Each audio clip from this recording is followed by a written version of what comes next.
This week was Gamescom and we have a lot of RPG news to go through. There were quite a few trailers and updates for games, so get comfortable as we round up some of the top RPG news. Stray, a fantasy action RPG, got a closer look at crafting as well as progression systems this week. Although it's not an in-depth look at it, they do provide a good overview of what's to come as we explore the forgotten valley of Korea. From forging swords to gathering materials, you will not run out of things to do to enhance your character's capabilities. The trailer introduces crafting aspects of the game which will require players to scour the land for materials. As you explore, you can unlock chests and gear from slaying enemies. There is a chance of gaining a blueprint which will provide further gear to craft. Character progression can be attained by enhancing your weapons and unlocking attributes. Improving your combat means mastering different weapons, in turn unlocking special attacks with skill tree attributes. Stray will be released in 2023 for PC, PlayStation 5 and Xbox Series X and S. Forspoken got a 10-minute gameplay video which showed off the open world RPG. Forspoken follows a teenage girl, Frey, as she is mysteriously transported into a fantasy kingdom only known as Athea. Her only companion is a golden magical cuff that is attached itself to her wrist. We're introduced to 3 notable areas in the newest gameplay footage. First is Sipple, the only safe haven for humanity and the only friendly city that Frey will be able to visit. Just like any RPG, the city will have the major hub that Frey will return to and will have many useful services and quest givers. Next is Branos, a wide open landscape that looks more like a desert, and finally Avert, a once lush forest. Gameplay features were revealed such as the corrupted monuments, once proud places of worship to deities now lay in shambles, especially in Avalon. Clearing them of their curses will grant Frey some powerful passive upgrades such as permanent increases to her maximum health. As for exploring the world, Frey can use a grappling hook style spell that will help her latch onto and propel herself towards ledges and other floating objects. She can even surf on massive icicles that she creates. Forspoken is looking to be a very magical and interesting game to play, and it's just one of the games to look forward to next year, releasing on January 24th for PC and PS5. We got footage for Warhammer 40,000 Darktide featuring gameplay of the upcoming first-person shooter and hack-and-slash RPG.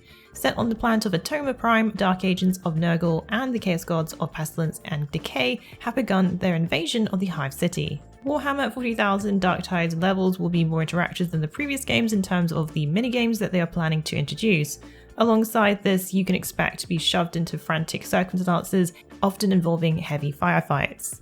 Developer Fat Shark is set on making sure players will have further player agency this time around, especially when it comes to customizable characters. Customization starts with creating your convict, a prisoner of a crime of your choosing. It also seems that the character's initial sentence will determine some of the starting cosmetics, such as the dereliction of duty, giving you immediate access to a yellow prison suit. Players can also choose from classes Ogrians, Zealots, Psychers, and Veterans. Darktide will feature a simple loadout system consisting of a primary weapon and a secondary weapon, and 3 gadgets.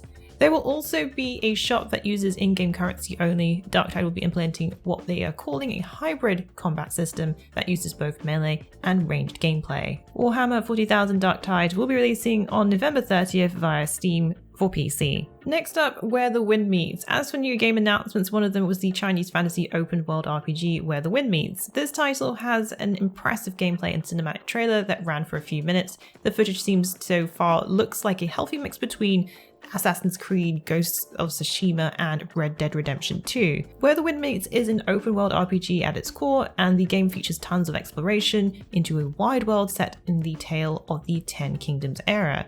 The actual gameplay footage is about 2 minutes in length, and we're greeted by a bustling ancient city filled to the brim with wanderers, merchants, peasants, and guards. Our protagonist is revealed to be able to climb walls and mountains, but at the same time seemingly levitate dozens of feet in the air.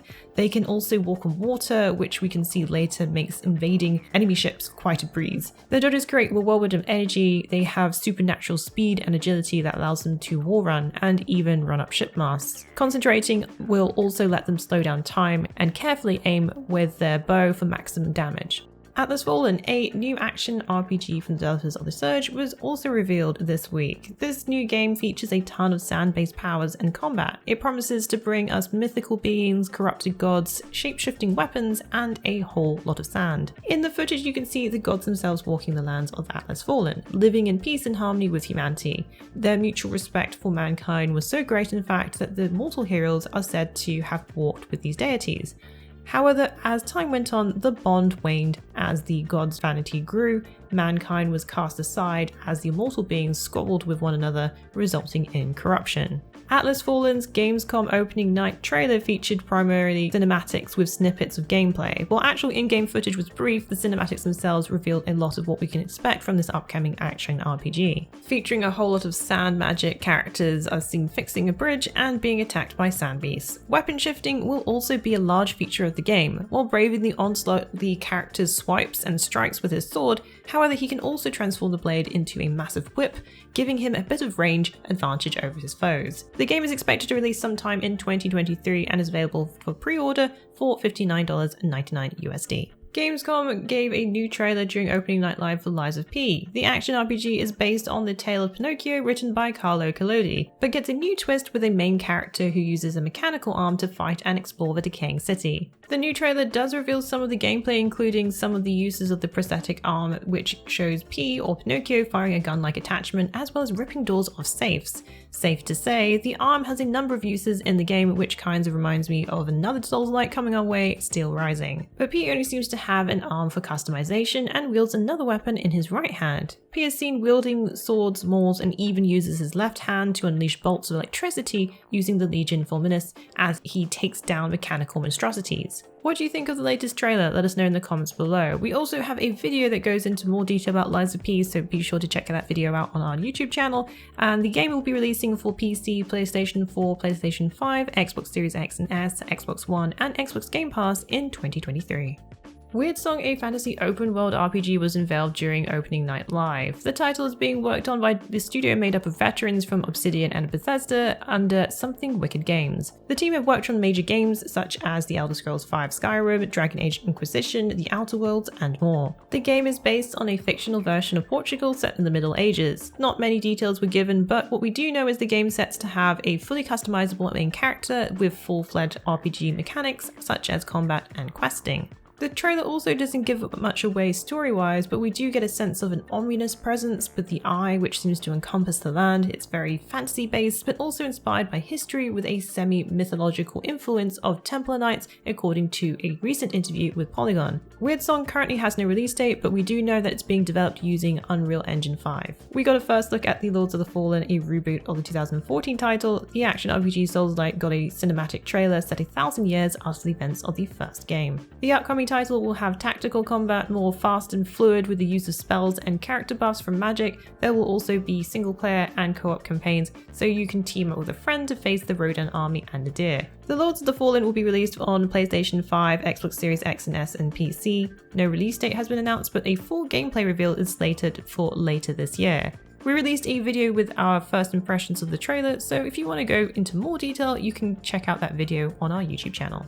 Well, that's it for the week in the wikis. Please join us again next week for yet another great week of gaming. Remember to check out our VIP program for some exclusive supporter benefits.